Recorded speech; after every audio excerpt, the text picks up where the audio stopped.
முன்னாள் தடகள வீராங்கனை ஷைனி வில்சன் நம்மோடு இணைந்திருக்கிறார். மேடம் வணக்கம். வணக்கம். வணக்கம். வினேஷ் போகத் மிகப்பெரிய சாதனைக்கு நூறில தவற விட்டுருக்காங்க, தகுதி நீக்கம் செய்யப்பட்டிருக்காங்க. இந்த விவகாரத்தை நீங்க எப்படி பாக்குறீங்க? நாங்க எல்லாம் ஏன்னா நேற்று மேட்ச் இது பார்த்துட்டு இருக்கும்போது ரொம்ப சந்தோஷப்பட்டேன். கோல்டு மெடல் வரும் அப்படிதான் நினைச்சிட்டு இருந்துச்சு. ஏன்னா இந்த நியூஸ் கேட்ட உடனே ரொம்ப அப்செட் ஆயிடுச்சு.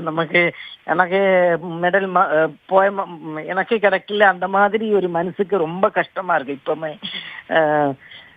இது என்ன நடந்துச்சு என்னன்னு ஒன்றும் தெரியாது. ரொம்ப என்ன சொல்லுது, ரொம்பமா இதாகுது, ரொம்ப கஷ்டமான இது. என்ன இந்த மாதிரி நடக்கக்கூடாது, என்ன தெரியலையா, அவங்க ஏதாவது பண்ணியிருக்குமே என்னன்னு தெரியலையா. ரொம்ப இது கேட்ட உடனே நமக்கு மனசு ரொம்ப கஷ்டமா இருக்கு. நம்ம ஸ்போர்ட்ஸ்மேன் என்ன இதுல ரொம்ப கஷ்டமா இருக்கு மனசுக்கு. நேத்துல நாங்க ஜம்ப் பண்ணிட்டே இருந்துச்சு. அவ்வளவு கோல்டு மெடல் வந்துடும், அப்படியே மேட்ச் பார்த்த உடனே நாங்க மெடல் கோல்டே வந்துடும் அப்படி சொல்லி ரொம்ப சந்தோஷப்பட்டு இருந்தேன் நேற்று. இப்ப இது கேட்கும்போது ரொம்ப என்ன சொல்லுது, ஒன்றும் பேசவே முடியாது, அந்த மாதிரி ஆயிடுச்சு. நிச்சயமா நீங்க பேசும்போதே உங்கள் குரல்ல இருக்கக்கூடிய ஆதங்கத்தை என்னால் புரிஞ்சிக்க முடியுது. விளையாட்டு வீராங்கனையா, சக விளையாட்டு வீராங்கனை, உங்களுடைய இளம் தலைமுறை ஒலிம்பிக்ஸில் இவ்வளோ பெரிய வெற்றியை பெறும்போது நீங்கள் எவ்வளோ சந்தோஷப்பட்டிருப்பீங்க அப்படின்ற புரியுது. இந்த மாதிரி ஒரு வெயிட் கேட்டகரி கேம்ஸில் பிளேயர்ஸ் ரொம்ப தீவிரமாக இருப்பாங்க அந்த வெயிட்டை வந்து கண்ட்ரோலில் வைக்க. அப்படி இருந்தும் இப்படி ஒரு சம்பவம் எப்படி நடந்திருக்கும் அப்படின்னு நீங்கள் பார்க்குறீங்க? இல்லை இவ்வளோ இந்த டைமில் நேற்று ஈவினிங் தான் 10:30க்கு அப்புறம் தான் இதாயிடுச்சு இல்லையா. அதுக்கப்புறம் இவ்வளோ டைமுக்குள்ள இவ்வளோ என்ன தெரியல, எனக்கும் தெரியல என்ன ஆயிடுச்சு என்னன்னு தெரியல. ஏதாவது ஒன்றும் புரியல என்னன்னு. அது ரொம்ப என்ன சொல்லுது இந்த டைமுக்குள்ள, கொஞ்சம் டைமுக்குள்ள. அப்புறம் எல்லாரும் சொல்லுது நேற்று இப்போ ஏதாச்சு மலையாளம் டிவியில் நான் பார்த்தது, நேற்றே ஒர்க் அவுட் எல்லாம் பண்ணிட்டு இருந்தாச்சு. அப்புறம் என்ன தெரியல, என்ன நடந்ததுன்னு நமக்கு தெரியலையா. ஆனால் ரொம்ப என்ன சொல்லுது, ரொம்ப நம்ம ஸ்போர்ட்ஸ்மேன் நம்மளெல்லாம் 4 ஒலிம்பிக்ஸ் பார்ட்டிசிபேட் பண்ணி நமக்கு ஒன்றும் மெடலே கிடைக்கல. 4 ஒலிம்பிக்ஸ் பண்ணுன முதல் பெண்மணி நான். நமக்கு ஒரு என்ன லேடி ஒரு மெடல் கோல்டு கிடைக்கும் தான் நம்பிட்டு இருந்துச்சு. அது ரொம்ப கஷ்டமா என்ன சொல்லுது, இப்போ ரொம்ப ஃபீலிங்கா இருக்கு. நமக்கு மெடல் போய மாதிரி ரொம்ப ஃபீலிங்கா இருக்கு.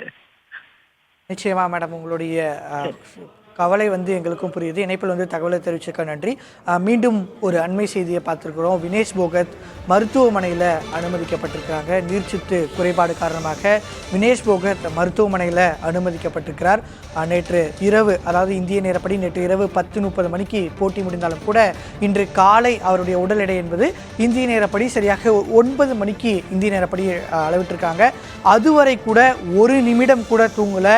தொடர்ச்சியாக தன்னுடைய உடல் எடை என்பது நேற்று 2 கிலோ வரை அதிகமாக இருப்பதன் காரணமாக அதை ஒரே இரவில் குறைக்க வேண்டும் என்பதற்காக நேற்று இரவு முதல் தொடர் பயிற்சி, நேற்று காலை முதல் 3 போட்டிகள் முடிந்தவுடன் தொடர் பயிற்சி என நேற்று முழு நாள் முழுவதுமாக தொடர்ந்து விளையாட்டு மீது கவனம் செலுத்தி வந்ததன் காரணமாக தற்போது நீர்ச்சத்து குறைவு காரணமாக அவர் மருத்துவமனையில் அனுமதிக்கப்பட்டிருக்கிறார். நேற்று ஒரே இரவில் 1.85 கிலோ எடையை அவர் குறைத்திருக்கிறார். இருப்பினும் கூட வெறும் 100 கிலோ எடை அதிகமாக இருந்ததன் காரணமாக தகுதி நீக்கம் செய்யப்பட்டிருக்கிறார். தற்போது தகுதி நீக்கம் செய்யப்பட்ட பின்பு நீர்ச்சத்து குறைவு காரணமாக அவர் மருத்துவமனையில் அனுமதிக்கப்பட்டிருக்கிறார்.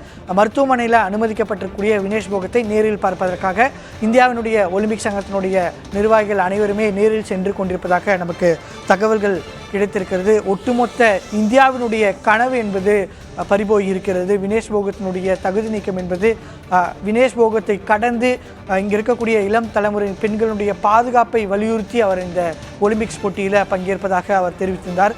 இந்திய இளம் வீராங்கனைகள் மிக கவனமாக, அதே போன்று எந்த ஒரு கவலையும் இல்லாமல் விளையாட்டில் பங்கேற்பதற்கான ஒரு சூழல் இந்தியாவில் அமைய வேண்டும் என்ற ஒரே நோக்கில் நான் இந்த ஒலிம்பிக்ஸ் போட்டியில் பங்கேற்கிறேன். இந்த பதக்கம் என்பது அதற்கான பதிலை அளிக்கும் அப்படின்றது தன்னுடைய விளையாட்டு கனவு, தன்னுடைய பதக்க கனவு என்பதை கடந்து அவர் பல்வேறு வீராங்கனைகளுடைய கனவுக்காக போராடி கொண்டிருந்த வினேஷ் போகத்தினுடைய கனவு என்பது தற்போது பறிபோய் இருக்கிறது. ஒட்டுமொத்த 100 கோடி இந்தியர்களுடைய கனவு. இந்தியாவில் தற்போது வரை மல்யுத்தத்திலும் சரி, இந்திய வீராங்கனைகள் அபினவ் பிந்த்ரா, நீரஜ் சோப்ரா உள்ளிட்டவர்கள் தங்கப்பதக்கம் வென்றிருந்தாலும் கூட இந்திய வீராங்கனைகள் யாருமே தங்கப்பதக்கம் இதுவரை வென்றதில்லை. ஒரு முதல் தங்கம் வெல்லக்கூடிய முதல் இந்திய வீராங்கனை என்ற பெருமையை வினேஷ் போகத் படைப்பார் அப்படின்றத ஒரு எதிர்பார்ப்பு இந்த சூழலில் அவர் தகுதி நீக்கம் செய்யப்பட்டிருக்கிறார்.